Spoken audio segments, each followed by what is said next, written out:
to the check-in. I am so grateful that you came and stopped by our podcast again this week. We don't take it lightly that you continue to show up. You continue to be a part. You continue to make time and make space to be here with us every week. I wanted to take an opportunity to introduce myself. I am Coach Nikki, a motivational speaker, transformational coach, author, and probably if I had more titles, I could probably give them to you.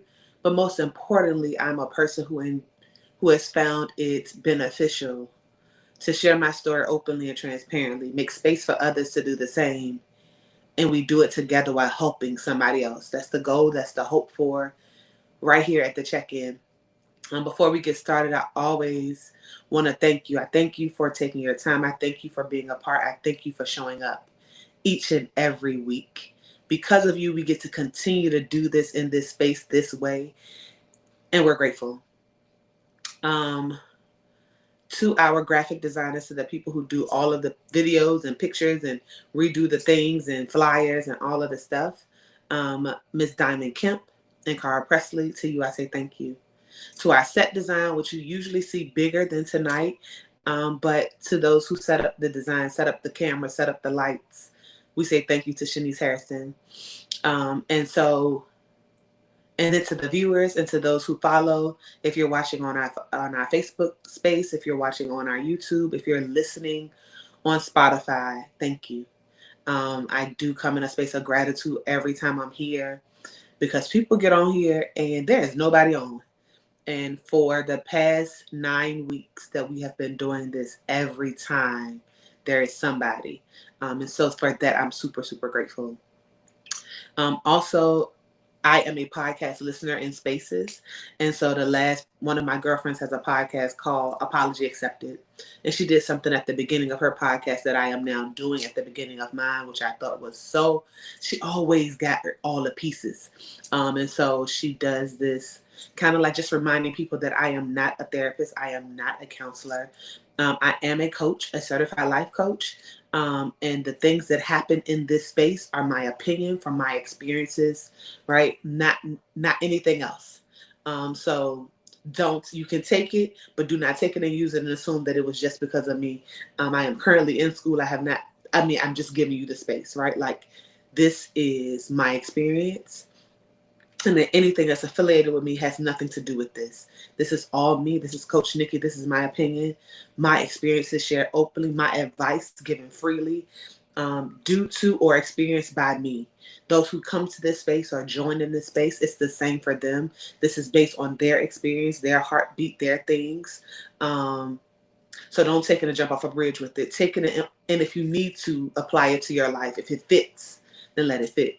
But if you need more, right? If you are in a heavy place, go see a therapist, go see a psychiatrist, psychologist. We support all of the things. We're a believer in prayer and believer in God and faith-based in this space, but we welcome everybody to be a part. We've created this open space for people to come and share their story transparently and openly because I am a believer in this space where you endure, where you have endured, and when you begin to share, healing happens, not just for you, but for the people who listen. Um, so as you can tell, our topic for today is the everyday power of friendship. But before we get into the topic, it's all things that we do here. We check in. The check-in was created about 3 years ago in a space of grief where I had lost my mom and didn't realize that I needed something else, that I had not checked in on me. The story is simple. A girlfriend called. She wanted to come over. I was super welcoming at the time. But like friends do, honey, she was late. And it took about 2 hours. Nothing bad. Again, this is anything against her, right? But in that 2 hours, my emotions, my being, my heart had changed. I wasn't really in a space to receive people, but I couldn't say it to her. So we just sat there. She probably felt uncomfortable. I definitely was ready for her to go. But I had not checked in on me. And so I created this thing that allows me to check in on me consistently, realizing that our emotions and our being and our things, they're fluid, right? So where we are right now, in my city, it is 10:21 p.m. In this moment, if I felt a way, right? If I felt some type of way, then I should be aware and be at peace, be able to say it, right? That if I'm not good, I can say that. It doesn't mean that I may not have been good at 5 this afternoon. It may not mean that at 12 a.m. that I may not be different, but in the moment, knowing where you are at all times, right? So nobody can get you off of your game if you know where you are. Can't nobody catch you off guard because you know where you are. And that's the purpose of the check-in. The check-in is from 1 to 5. 1 being I'm present, but that's all I have. 5 being this is the most amazing moment. And they change often. I actually talked to one of my children today about the check-in. And I just, checking in just 1 to 5, where are you? And his immediate response was, wow, it's so short in numbers that it's like matter of fact. So you can't hide in the emotion. And I appreciated him saying that. I did it because I'm indecisive. So I didn't need a whole lot of numbers. But for somebody who is processing or learning this, if your takeaway is you can't hide yourself, then that means that the process is good, right? One of the things I tell people is if you take this and you see that it works, go use it somewhere else, right? If you use it somewhere else, and if you want to go 1 to 10, do it your way. But this short way worked for me, but it does not leave space for you to fake or shake or be phony in the space, right? So you check in 1 to 5. You can put it in the comments, right? If you're listening by Spotify, you can consider it and say it out loud just so you make yourself aware of where you are, right? And so one of the things about putting it in the comments, it means that now I own it. I have to accept it, and now I can do something about it.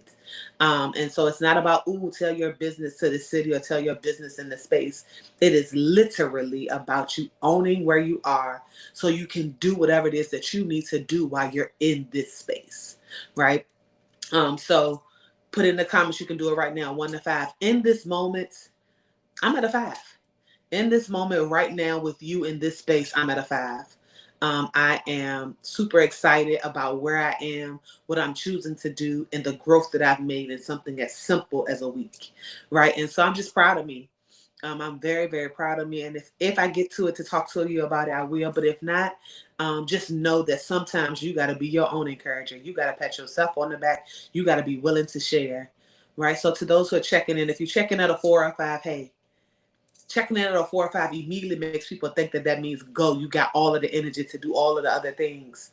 To my 4s and 5s, I salute you and celebrate you because that's where I'm checking in at today, right? So the first thing I get my 4s and 5s to do is what? Pause. Be still in this moment that you're celebrating. That is pretty good. Things are good, right? All considering all things are good. Now, can you handle more? What tends to happen is that people assume because I'm at a 4 or 5, I got room, space, and energy for more of your stuff. That's not the truth. The truth is that I'm accepting that I'm in this space of good and I'm okay. Now, if you're in the space and you say, Nikki, I actually got more space. I actually can do a little more. I actually got capacity for more because it's a capacity check, right? I got capacity to do more. I get you to do 2 things. Check in on somebody else. It can be your friend. It can be your enemy. It can be your foe. It can be the person in the cubicle beside you that don't speak every day. It can be just check in on somebody. It can be that kid that won't speak to you but come and eat your food. But check in on somebody. You can do the way that I'm doing with you. You can do something as simple as a how you doing. But if you do it, make sure you got the time. Because if they're not good, you got to be willing to listen. You got to be willing to be still. And you can't rush them. All right. So if you're checking in at a 4 or 5, the first thing I ask you to do is pause. The second thing I ask you to do is if you have capacity, check in on somebody else. The third thing I ask you to do is teach somebody else how to check in. I do this with you guys often. I go through the process with you often. Every time we're together, I continue to do it because I'm hoping that every time somebody new learns how to check in. Right? So that's the goal. If we could teach a generation how to check in, then that means the depression and the heavy that we've carried in our generation, our next won't have the same battles. But it starts with us doing this together, right? 2 people who are checking in at a 1 or a 2. Hey, I celebrate you. I'm here, right? I want to celebrate you not because you're low, but because you are willing to say it, right? That you're willing to acknowledge where you are because now you can do the work to pivot if it need be. Because sometimes we just need to sit in the things that we are, like sit and be still in that space, right? And so to you, I say, congratulations. I also challenge you to do 3 things. You may not like it, but I'm challenging you to do 3 things. Not in any particular order, they're just 3 things. So one of the things I get you to do is activate your no in this moment. Again, we're talking about moment, not days. We're talking about in this moment right now. If you're checking in on 1 or 2, activate your no. Activate your no so you can intentionally make time for yourself. So in activating your no, I need you to be okay with saying no. No is not rejection of people. It's just rejection of the ask in this moment. So be okay with the no. Because once you're okay to say the no to them, you're saying yes to you. So now you have time to do the thing that you usually say you don't have time to do. I don't got the time to do this. Friend, I got so much stuff to do. I don't got the time. You done told them no. Guess what you gave yourself? Some time. So once you learn to respect your time, guess what it does for others? Teach them how. Right? There's a power in you teaching others how to take care of you. Somebody gonna get that when they need it, right? So activate your no in this moment. Intentionally take some time that's yours. Yours, not nobody else's. Your time, nobody else's. Teach people how to respect your time. I don't care if it's 15 minutes. Go in the bathroom, lock the door. If they scream, as long as they don't burn the house, they'll let it be okay. Because you need to understand that your time is worth it. That your time is necessary. Right? If that means that in that space in your time, you read, you meditate, you go in the back and you scream, whatever it is that you need, make the time intentionally yours. Nikki, I can't take off of work. I didn't say that. I said take a moment. I said take some time. It's yours. Right? The last thing I get you to do, and it's kind of going to go into what we're talking about today, but I need you to open your mouth. Open your mouth to the circle of people that you created. You created these friendships. You called on these people to be your friend. These are your family members, right? Like they were gifted to you. But the biggest part is to your friends. Call on them. Pull on them. I don't care if you get to send an emoji to them and y'all create whatever it is that you need for yourself to have for the success of your mental, of your peace, of your understanding, right? So those are the things that are necessary. Right? So activate your no, make some time that's intentionally yours, and open your mouth to friends. To those checking in at the 3, I know y'all like, where are we? Y'all my people, y'all just walking past people saying, I'm fine. It's fine. It ain't bad, it ain't good, but it's fine. Right? But you also are the people who don't want to acknowledge any feeling because if you do, then you may have to deal with it. So to my 3s, I get you to do this. So sit up and deep breathe in. And blow it out slow, right? Do it 2 more times, give you 3 times. And then really acknowledge where you are. Where you are. Be okay with where you are, right? But acknowledge where you are. And if you say, Nikki, okay, I'm actually lower than I thought I was, which means I need you to do my 1s and 2s do. You may take that deep breath in and realize, baby, it ain't even that bad. I'm actually good. Then do my 4s and 5s. If you say, Nikki, for real, I'm just at a 3. Then be still and be okay. Because sometimes doing nothing is actually the work. And we never ever acknowledge that. Like being still is the work. Because we're so used to moving, we're so used to going. Being still is the work. Hopefully that helps somebody because sometimes we just need to be still. It is the hardest thing for some of us because somewhere in success you thought moving was it. Somewhere somebody told you being busy was it. And it's not the truth, right? It's not the case. It's not the truth. So that's the check-in. So we check in from 1 to 5 every time I'm present with you, every time we're in this space. And for those who've never heard it, I hope that it helped. I hope that you use it and it's fluid. So we did that just now. You can do it again in 2 hours. We did it just now. You can do it again in the morning. We did it just now. You can do it again in the evening, right? Whatever you need, you should know your capacity at every moment. All right. So as you can see, our conversation today is the everyday power of friendship. So today, was it yesterday? So yesterday, Shakar Richardson, I don't know if y'all got to see that, had a whole moment. Y'all know I don't really do entertainment news for real. But had a whole situation happen with her on a flight. And then myself and some other friends, we have a friend who's enduring, I don't even want to say a friend, we have an associate who's enduring some heavy spaces. And I had a conversation with my sister Carmen, and the first thing she talked about was, baby, who is around them? Right. And so we think about that in heavy places about friendship immediately when we're in danger. The only time some people really consider some friendships is when we're in the midst of trials and tribulations, when things have gotten super heavy, when things have gotten super tight, and the immediate thing is my friends. Or there are some of us that immediately in that space, we retract and we don't tap in, and we are struggling and we are battling, right? And then because of this fear of judgment in our mental, we tend not to say anything. So now they're suffering and dying at home, right? You suffering in silence, you frustrated in silence because you chose not to open your mouth, right, about what you needed in the moments and in the time that you needed it. um I think we often think of friendship as the fire extinguisher. Do y'all realize that most fire extinguishers are behind glass in a like box, right? So when you see it, it's like this glass locked box and the fire extinguisher. And I think we treat some of our friendships that way, right? And so we're gonna break the glass and grab it when we're in the midst of heavy, and that's the only time we use it because there's this fear of judgment when we're enduring. And one of the things I just listened to Pastor White talk about the benefit of judgment in conviction versus condemning. And so sometimes the judgment be necessary. We just don't want it. Sometimes the judgment connects us to accountability, but we don't want it. Sometimes the judgment connects us to change, but we don't want to hear it.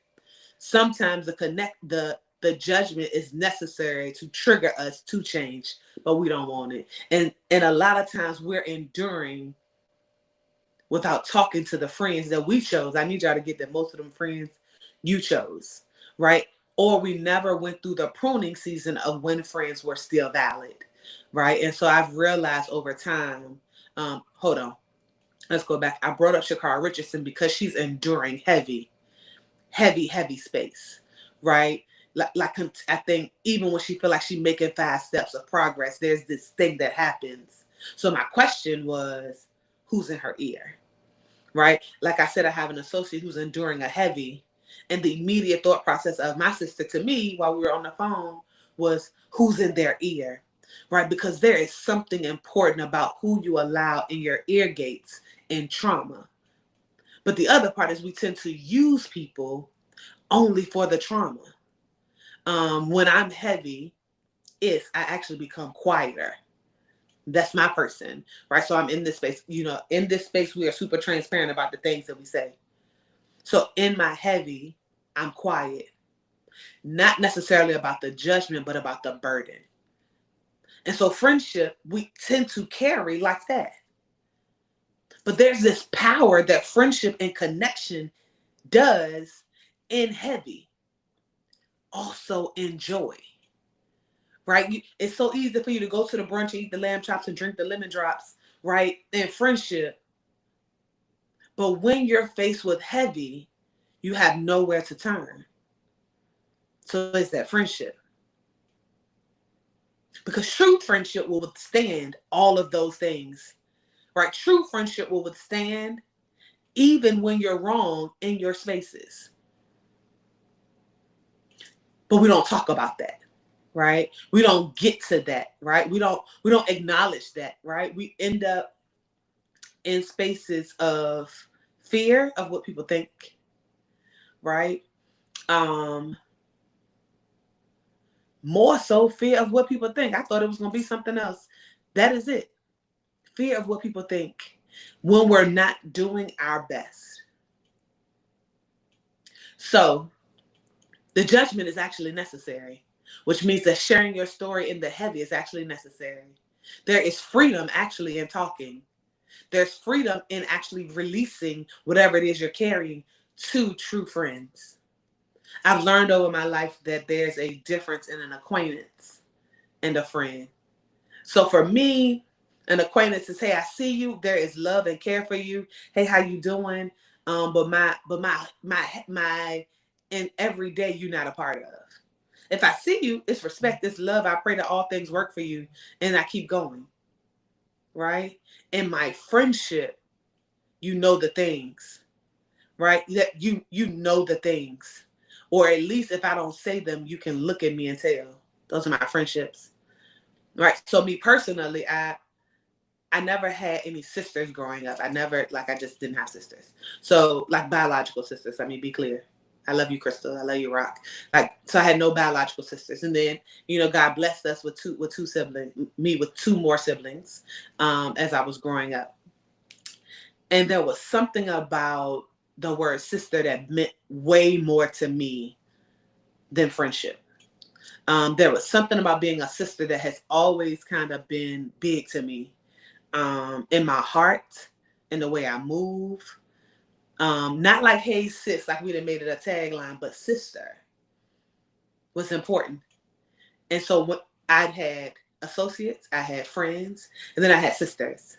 My sisters call me at 2 and 3 in the morning, and I get up out my bed.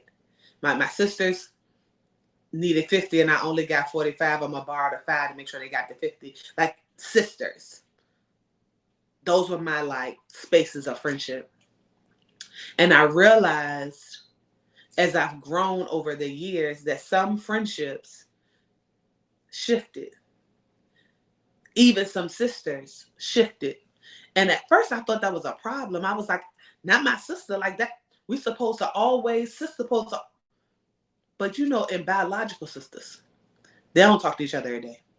Biological sisters sometimes can't stand each other. Right? So there was this season where I had to realize that the title didn't change. My offerings did. So there's this huge power of friendship. It's a thing that it can shift rooms. It can, with the right friendship, it can save your life.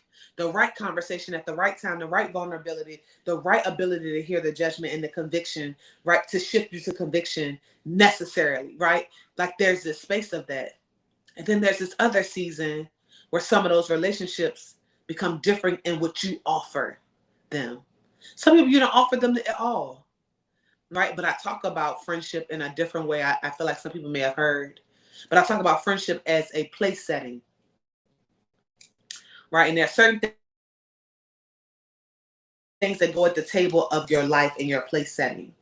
And if you think about a real fancy place setting, it got a coffee cup, it got a wine glass, it got a water glass, I think, and it got like 5 forks and 25 knives. Y'all know what I'm saying. However, at every time that you sit down, you don't need all of the things in the place setting. They're necessary for the table, but not necessary every time you eat. And I think if we started thinking about friendships that way, keep the ones that you need to keep at the table. But every one of them don't go to every seating.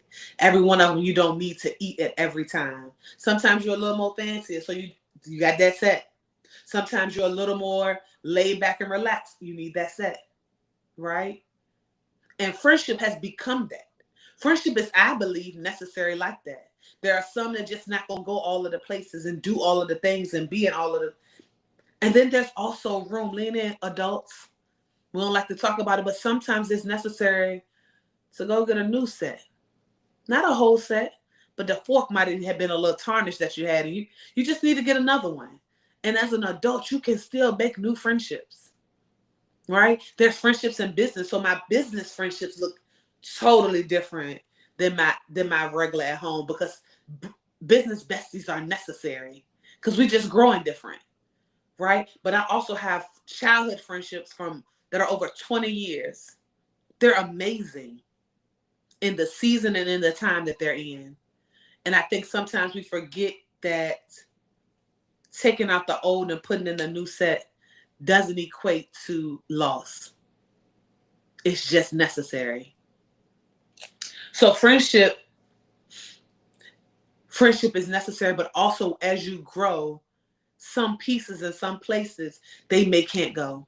So some pieces of them may not continue to grow where you grow, right? And you can just put them in a shadow box. And when it may be necessary again, then you pull it back out. You don't have to forget about it. You don't have to not care about it, but you have to be willing to acknowledge that it's just not there in the season.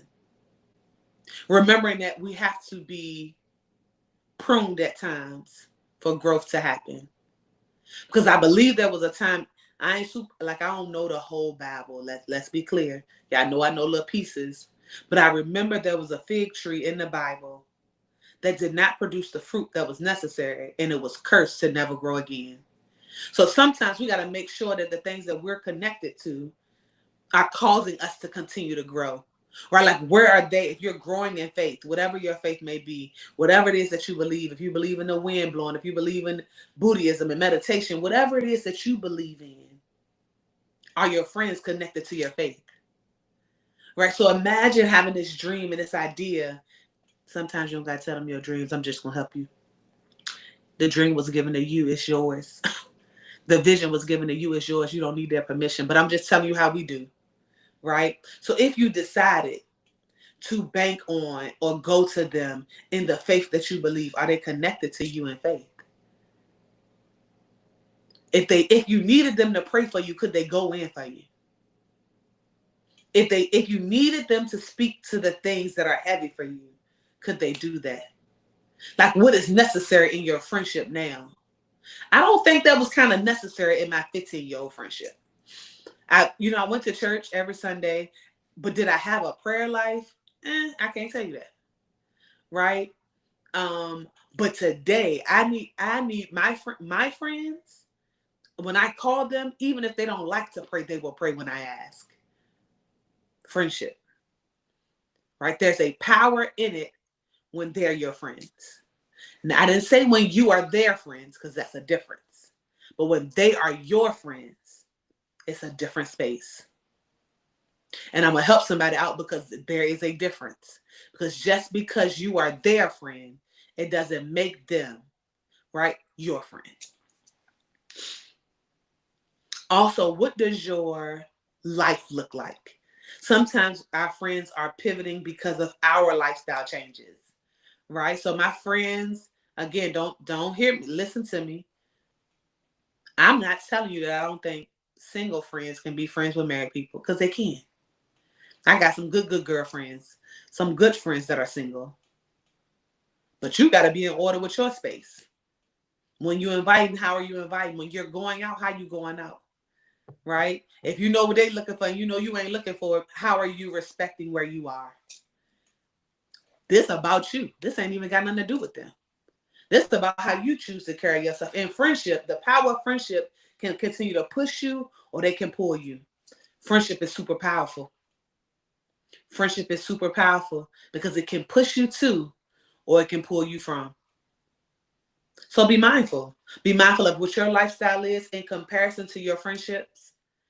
Remember your partner as you continue to be in friendship, right? Remember your friends as you continue to be in marriage. What are you looking for? Are y'all looking for the same things in life? Because again, sometimes there has to be a pruning, and it's just pruning back. Some things need to be cut, but there are some things that can be pruned back so you can grow and maybe turn back around and go get them. But you got to be willing to understand and accept where you are. You got to be willing to be okay with the loss. You got to be okay and willing to have hard conversations. Friendships can be amazing if you let it. Friendships require regular maintenance, right? Some of y'all look at y'all car, that oil light come on and you like, okay, right? There's this time and there's this space necessary for good friendship. So maintenance may look like, have you had the hard conversations? Maintenance may look like, have y'all gone out outside of them always pulling on you? Maintenance may look like, have you pulled, right? Have you created space where you can pull on them? When you go to look at the text messages, are there only one-sided and one person talking? Then have a conversation. Maintenance may look like sharing dreams, sharing goals, and seeing if they align. They don't have to be the same, but do they have any? Are you working really hard to aim for a thing and they have no idea of where they're going? Maintenance. it's going to be required, right? That's in any relationship, not just friendship. When the last time you asked your partner what's the thing they want to do next? When is the last time you talk to the person that you care about to see what's their next goal, what's their 5-year goal? Because it's probably not the same from the last time you asked. If you've been with somebody for over 5 years, I can bet you all the money in the world, the things that they want and wanted then, they don't want now. But in friendship, we don't talk about that, right? So in friendship, you have to set goals. True friendship, there's a power in it. It's not just the emergency fire extinguisher to break the things. You don't just break it when it's hard. You enjoy it when it's good. It can grow you. It can push you, but it can also pull you, and it can hinder your growth. There's a power in it, but you have to be willing to acknowledge it. What is it that you want from it? Have you considered it? Do you have an entourage, or do you got some friends around? Right? And I don't think we care. I don't think we think about those things until we need it. I don't think we consider those things until we need it. Do they make you feel seen in a room? True friendship can create space to be seen, right? If you want it, right? And so the biggest part is, what do you want? Have you shared it, right? Have you experienced it? Have you given them your truth, no matter what they may think? Can you give them truth, no matter what they may think, if it's your friend? Because again, some of the judgment that they're going to offer, some of the acknowledgement, some of the questions that they're going to ask are necessary for your growth. True friendship. You may not like it. You may not want it, but it is necessary to get you to next. It is necessary to bring you forth to your new. True friendship can push. True friendship can acknowledge growth. True friendship can help grow. Those things that are timed out, those things that need to be pruned back, though, can hinder the growth. Those things that are not aligned can pull you back. But you have to be willing to acknowledge and have the conversations. And don't just use them when it seems hard. If you were enduring crazy space, who's in your ear? Who are you listening to? Who can you pray with? Who can you get an encouraging word from? Who can motivate? Who can understand when they see you and they know it? You know, last week I had a really rough week. If you listen to our podcast, you know I share my share. And I, you know, of course, as we do sometimes, you know, I still went to work because I needed to. We had a huge thing. And one of my good girlfriends worked with me, right? And no matter what I did, as I tried to avoid that lady's classroom, I laid it like a plague. And she followed me all the way back until I couldn't do anything else. But there was a freedom once I shared. There was a freedom that true friendship can acknowledge when you think that you hadn't. But there's a power in it if you let it. Why you not vulnerable? Maybe figure out why you can't share. Do you want the change? Do you want different? Because there's a power in friendship if you let it. As I think about this and as I come to a close, it makes me want to share with you the butterfly effect experience of 2026. The theme for this year coming is, don't just judge me by my shoes. Help me with my walk. And when I think about it, when I was worried about like the name, it's super long. I've been trying to shorten it. And I might. But in this moment, I want to share why. As women, right, we tend to be able to look, and I'm going to even say women, you know, as people, baby, the way we look at a shoe and assume we know the story of the people. Or we like, oh, they got it together. You look at a heel and you like, it's red bottom. You don't know she painted them. You don't know that he gave her those because of what he did to her yesterday. We never know the cost of the shoe. We never know the cost of wearing it. We just assume we know the story, right? And so as I've been dealing in this space of judgment and realizing that people, some of the judgment that you receive is necessary to convict you to change. There's also going to be some judgment that's going to condemn you to be in shame and guilt. But that's not the goal for this space. The goal for this space is we are going to hear the judgment. We are going to be in a place. But there should be a person as they judge opening their hand to help you go next. So this theme is about sisterhood, right? So as I consider and I sit in this space, I am realizing, and I want you to realize that some of those hard friendships that you think the people didn't care, remember that they cared enough to share, they cared enough to stand, and they cared enough to be with you. But there is in the gentle reminder is that there is power in friendship if you let it. Thank you guys for tuning in. Thank you guys for watching the Check-In podcast right here with Coach Nikki. I'm grateful that you were here. To all of the listeners, to all of the viewers, we thank you for being a part. To Cara Presley and Diamond Kemp, who does our graphic designs, we're grateful. To Riverside, YouTube, Spotify, and Facebook, we thank you for allowing space for creators like myself to come and share. To my set director, Shanice Harrison, I thank you so much for the lighting and the movement of the things and doing what you do. I appreciate you. To my viewers, I am grateful for you. So thankful. I can't wait to see you guys next week. This will be on Spotify tomorrow. If you did not catch it from the beginning, you kind of came in the middle. If there's any topic that you're interested in, if you want to come and be a part of the couch, if you just want to come and sit in, you can inbox me, DM me, email me at any time. We are grateful. We are thankful. While you're out, make sure you're paying attention. Paying attention doesn't cost you anything, but if you don't do it at all, it could cost you everything. Peace.